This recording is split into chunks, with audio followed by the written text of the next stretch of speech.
Agora vamos dar continuidade a boas práticas de fabricação, falando um pouquinho mais a respeito da higiene ambiental e também o manejo dos resíduos, ou seja, do lixo. Então, iniciando aí pela higiene ambiental. É importante lembrar que quando se fala em higienização, nós estamos querendo mencionar os dois itens, limpeza e desinfecção, ou seja, a limpeza é a retirada dos resíduos, né, evitando a multiplicação de bactérias. E a desinfecção é o uso de produtos químicos que fazem com que haja a destruição desses micro-organismos, desses esporos. Então, é o uso de algum produto químico que auxilia nos processos de desinfecção. E esses processos devem estar descritos lá nos POPs. Então, vocês viram anteriormente que eu postei para vocês uma tabela mostrando quais são os POPs obrigatórios, né, em cozinhas industriais. E esse é um deles, que devem também estar disponíveis aí à autoridade sanitária. Então, precisamos imaginar que para que haja, né, a higiene ambiental, então, por exemplo, de instalações, utensílios, equipamentos, é necessário, então, que haja a limpeza, ou seja, a retirada desses resíduos sólidos, tá? E, posteriormente, o uso de produtos químicos que vão fazer a desinfecção. Então, para fazer a higiene ambiental no que diz respeito a instalações, utensílios e equipamentos, é necessário, então, retirar os resíduos sólidos, lavar com água quente e detergente, posso usar a esponja para ajudar, né? Aí eu enxago com água corrente e, posteriormente, eu faço os processos de desinfecção. Aí eu posso adotar qualquer um dos três procedimentos. Então, eu posso desinfetar com água fervente, então mergulhar o utensílio, mergulhar o equipamento em água fervente, aí a água tem que estar 80 graus por 15 minutos. Ou eu posso desinfetar imergindo em solução clorada, que é bastante comum acontecer, sendo que essa solução clorada tem que corresponder aí a 5%, e eu devo deixar submerso aí por 15 minutos, tá? Claro que eu também vou respeitar o que o fabricante vai me dizer na embalagem. Então, para higiene de utensílios e equipamentos, eu vou colocar tantas gotas ou tantos ml dessa solução clorada para dar a ponto de dar aí os 5% o percentual, né, o poder de ação, ou seja, esse poder de ação do cloro de 5%. Ou então, após eu ter enxaguado com água corrente, eu posso borrifar o álcool 70 e deixar secar naturalmente. Então, para todos eu deixo secar aí naturalmente, então nesse caso eu borrifo com álcool 70. Bom, o que eu não posso fazer? Varrer a seco, uma vez que quando nós varremos, levanta a poeira, né, e a poeira ela pode contaminar o ambiente como um todo, a bancada, utensílios, facas, o talheres, enfim. Então, não posso varrer a seco, não posso usar os panos de prato, né, os panos de secagem, e os equipamentos eles devem ser desmontados após cada uso, né, para ser feita a higienização e posteriormente, né, a sua limpeza e a sua desinfecção, tá?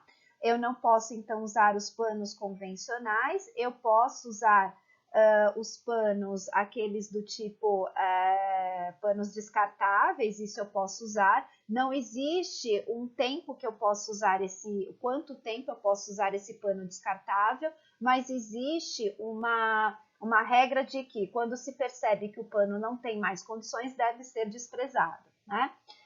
E os panos convencionais, principalmente aqueles que ficam pendurados no ombro, né, do cozinheiro, por exemplo, não pode ser usado por conta do risco de contaminação. Então, a gente usa o paninho, fica umedecido, às vezes tem resíduos de alimentos, favorece com que haja o crescimento de micro-organismos, e este mesmo paninho a gente usa para enxugar determinados outros utensílios. Então, não podemos utilizar esses panos convencionais, e sim deixar secar aí ao ar livre, né? Secar a temperatura ambiente todos os utensílios.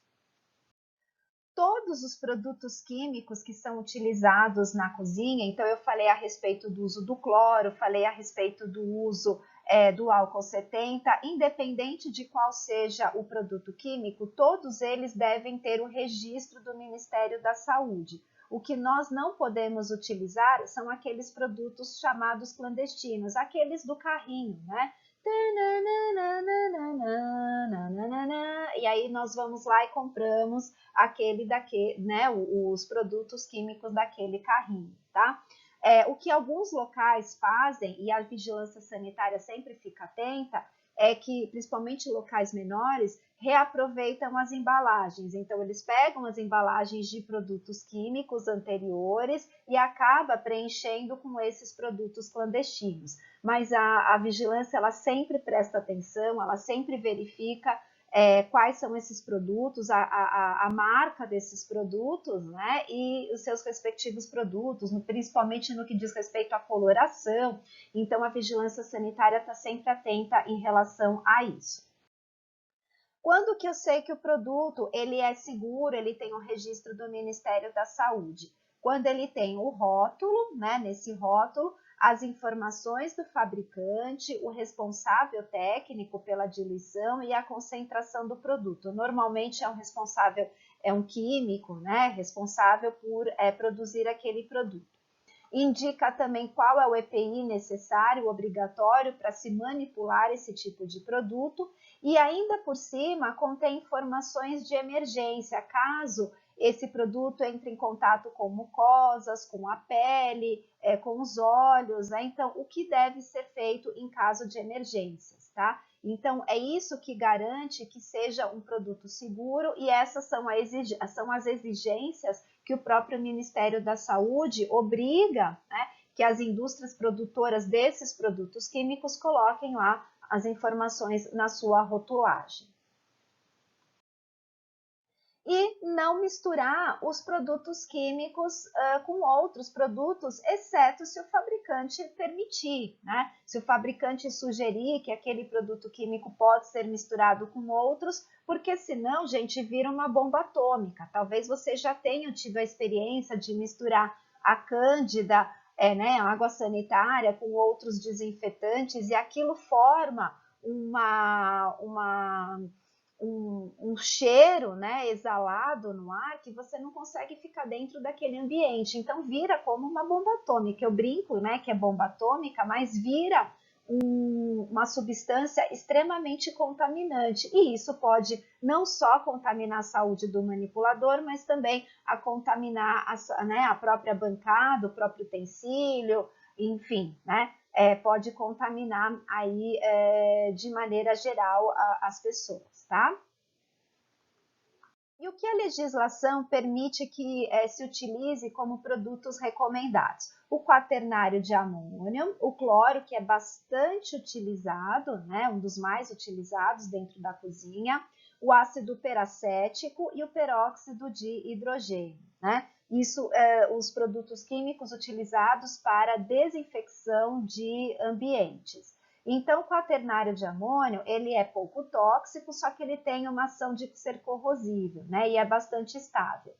O cloro, ele é pouco tóxico, então por isso que ele é versátil. Então, ele pode ser usado tanto para lavagem do ambiente, quanto lavagem de alimentos, então pelo fato dele ser pouco tóxico, né? Tem uma rápida ação, é efetivo, tanto em vírus quanto em bactérias, inclusive as esporuladas, e é de baixo custo. Então, ele é versátil e baixo custo. O ácido peracético, ele tem ótima ação desinfetante e tem um baixo efeito residual. Já o peróxido de hidrogênio, ele é pouco tóxico, né? E também possui um efeito residual. Então, são substâncias um pouquinho mais caras, então o ácido peracético e o peróxido de hidrogênio são um pouquinho mais caros, podem ser utilizados, mas nada se compara à versatilidade do cloro, por isso que é um dos mais utilizados em cozinha. No entanto, existem sim produtos químicos que nós compramos para lavagem, né, para higienização das cozinhas e que tem essas substâncias. Então, são produtos químicos de determinados fabricantes. E o seu poder de ação, né, então aqui a gente colocou uma média de poder de ação, mas é claro que vai depender do que o fabricante nos diz na embalagem, né? Então, como deve ser utilizado e qual é o tempo necessário para que ele tenha aí o seu efeito de desinfecção. Bom, e por fim, vamos falar sobre a frequência de higienização dos utensílios, dos equipamentos, enfim.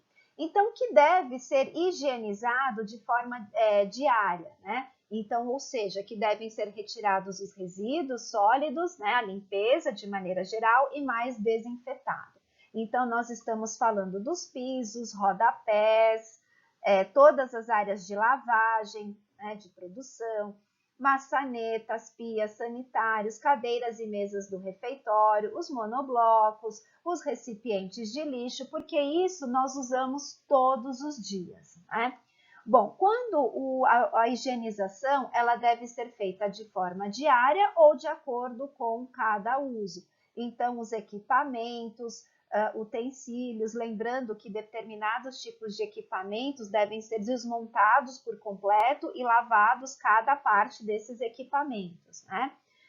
As bancadas, então, por exemplo, nós falamos que as bancadas devem ser higienizadas todos os dias, só que pode ser que naquele dia não tenha sido utilizado a bancada de confeitaria, então não preciso aí higienizar essa bancada, né? Superfícies de manipulação de maneira geral, as saboneteiras e os borrifadores, porque nós usamos diariamente e às vezes a gente pega os borrifadores com a mão suja, o que não pode, mas é importante que seja lavado todos os dias, né? Ou, por exemplo, aquele borrifador eu não usei naquele dia, então eu não preciso lavar. Então, a cada uso. Semanalmente, devem ser lavadas as paredes, as portas, as janelas e as prateleiras, os armários, as coifas, né, do fogão, as geladeiras ou as câmaras frias, inclusive os freezers, né? De forma quinzenal, o estoque seco e os estrados, onde ficam armazenados esses alimentos. E mensalmente, as luminárias, os interruptores, as tomadas e as telas que são utilizadas como proteção nas janelas. Claro, a gente falou isso que seria uma frequência de higienização, inclusive até proposto pela legislação, mas é claro, né? Se sujou, é óbvio que tem que ser lavado. Então, se sujou a tomada, então se eu derramei um molho de tomate sem querer na tomada, se eu derrubei molho de tomate nos interruptores, é claro que eu tenho que lavar, não esperar um mês para poder aí fazer a limpeza, tá? E agora nós vamos falar um pouco a respeito do manejo de resíduos. Em relação à definição de resíduos, né, o que a RDC 275 traz como resíduos? Então, são materiais a serem descartados oriundos da área de produção e das demais áreas do estabelecimento. Na verdade, nós falamos de lixo, né? Então, a gente está mencionando aí que são os lixos. É importante, principalmente nos dias atuais, com aquela questão da sustentabilidade, né? Inclusive, a própria portaria a 2619, ela pede o seguinte, que os estabelecimentos, de maneira geral, eles devem contribuir com a minimização de geração de resíduos. Gente, pensem a quantidade de lixo que é produzida, né? Então, imaginem quando vocês estão produzindo alimentos, né? Imaginem quando vocês estão produzindo refeições. Quando vocês produzem, gera uma porção de lixo, né? Então, imagina dentro de uma cozinha. Então, as áreas, elas vão produzindo seu lixo e é uma grande quantidade. Então, mais do que certo, a legislação obrigar que os estabelecimentos façam uso do acondicionamento desses lixos de maneira adequada, então separando aquilo que é orgânico e separando aquilo que poderia ser reciclado, justamente para minimizar essa questão dos problemas, né, de descarte desses lixos em qualquer local, enfim, inclusive podendo se aproveitar aí os lixos que são recicláveis, né? Então a gente tem aí uma porção de empresas que fazem a coleta desse lixo reciclável. Hoje nós temos, né, na nossa própria residência, a coleta de lixo que seja reciclável, por quê? De tão importante dessa necessidade de separar esses lixos de maneira aí adequada, né? Pensando na questão ainda mais nos dias atuais, né, de saúde ambiental, pensando na questão da sustentabilidade.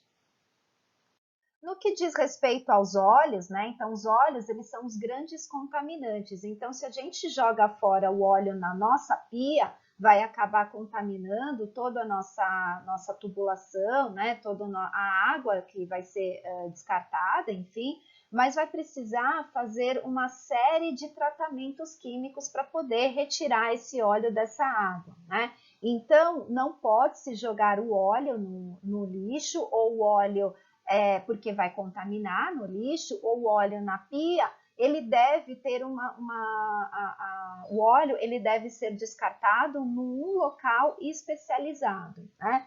E a partir da coleta desse óleo, então nesse local especializado ou específico, uma vez que a gente utiliza também bastante óleo para a produção de refeições, empresas fazem essa coleta, então a gente tem empresas especializadas que fazem essa coleta desse óleo e acabam produzindo aí produtos químicos, então acaba produzindo aí sabonete, acaba produzindo sabão, acaba produzindo outros produtos químicos utilizados a partir aí do óleo, né? E alguns recebem até o selinho do Ministério da Saúde, inclusive existem até parcerias, né, entre algumas cozinhas e o uso desses produtos, desse sabonete, né, desse sabão de maneira geral, que são produzidos, né, eles são utilizados pelas indústrias, né, pelas cozinhas industriais. Então, existe uma parceria. Então, existem até alguns benefícios. Então, é muito interessante, né, fazer esse tipo de parceria para que não haja o descarte incorreto dessas substâncias que contaminam o ambiente. Quando que eu vou retirar o lixo? Então, é importante se estabelecer uma rotina para a retirada do lixo. De qualquer forma, ele deve ser retirado diariamente. Então, eu não posso deixar, né, fazer com que esse lixo permaneça a noite inteira lá no interior do estabelecimento, justamente porque pode favorecer com que haja chegada aí de insetos, de roedores. Então, a gente não quer que isso aconteça, apesar do lixo estar tampado, mas a gente não quer que isso aconteça. Então, eu tenho que retirar o lixo toda vez que houver necessidade, então, toda vez que achar necessário. Só que deve-se pensar, né? Então, inclusive, vocês trabalham bastante com isso em planejamento de WAN, que o lixo ele não pode ser removido no mesmo local onde acontecem a entrada de alimentos. Então, deve existir um local específico para que haja a retirada do lixo, né? Uma saída específica para a retirada do lixo. Quando isso não é possível, aí programar. Então, o lixo ele vai ser retirado determinadas horas do dia, né? Então, só no período da tarde, ou então o recebimento de mercadorias só acontece no período da manhã, para que não haja, né, esse encontro entre o recebimento de alimentos e o descarte do lixo, né, e a passagem do lixo. De qualquer forma, todo lixo ele deve estar revestido, né, por um saco plástico, sempre tampado, nunca exposto, para que não haja contaminação, e especialmente nunca misturar o lixo do banheiro com o lixo da cozinha, né, porque são lixos, apesar de orgânico, mas são lixos que não são compatíveis, né, então deve ser feito um descarte minto, mas deve ser feito o lixo, né, do banheiro, ele deve estar acondicionado de maneira aí diferente do lixo da cozinha. E lá fora, como é que tem que estar, né, esse lixo? Como é que esse saco de lixo deve estar acondicionado? Então, a gente precisa pensar que devem existir os lixos que são reciclados, devem estar acondicionados adequadamente lá fora, então protegidos com relação a insetos, a roedores, a chuva, né? E também os orgânicos também devem estar protegidos, né, com uma tampa para que não haja, né, então, a chegada de insetos, roedores e também contra a chuva e proteger também em relação ao sol. Existem alguns locais, alguns estabelecimentos que têm até câmaras frias para armazenar esses lixos orgânicos, né? Então, essas câmaras frias devem ser lavadas diariamente, mas aí se acondiciona dentro dessas câmaras frias e aí se tem a retirada, né, do lixo diariamente, com certeza, mas eles são mantidos dentro dessas câmaras frias, evita, né, com que haja esse contato com o ambiente, com o sol, com chuva e também com animais, mas desde que essa câmara fria seja aí lavada diariamente, tá? E aí, no caso, a câmara fria, ele só, assim, o fato de eu instalar uma câmara fria é que vai encarecer, né? Acaba encarecendo os meus custos, mas é uma ideia aí muito importante, inclusive se eu tiver um espaço.